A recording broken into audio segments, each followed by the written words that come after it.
Sviluppo vuol dire anche cambiamento delle aziende. Parliamo di noi, del mercato del lavoro, della nostra dimensione e del dover andare lontano. Un nuovo mercato del lavoro è un cambiamento di visione. Dovremmo parlare della possibilità per i giovani di entrare nel mercato del lavoro. Il problema è serio. Si tratta di riformare un mercato del lavoro che protegge chi il lavoro ce l'ha, facendo pagare il prezzo alle nuove generazioni. Ogni soluzione non potrà che essere graduale. Se ne parla da 15 anni. Avessimo preso delle decisioni, avremmo oggi il problema parzialmente risolto. Noi dovremmo parlare delle condizioni per aumentare la produttività. Stiamo invece entrando nella partita, che già si preannuncia difficile, della rappresentanza e della esigibilità.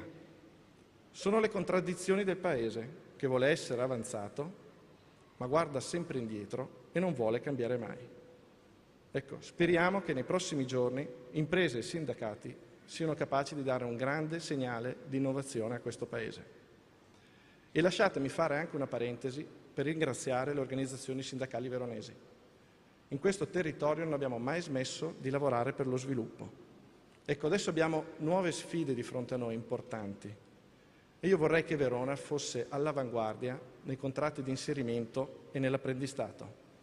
Dobbiamo insieme occuparci dei giovani. È la nostra principale responsabilità, come Paese, come società, come imprenditori e come sindacati.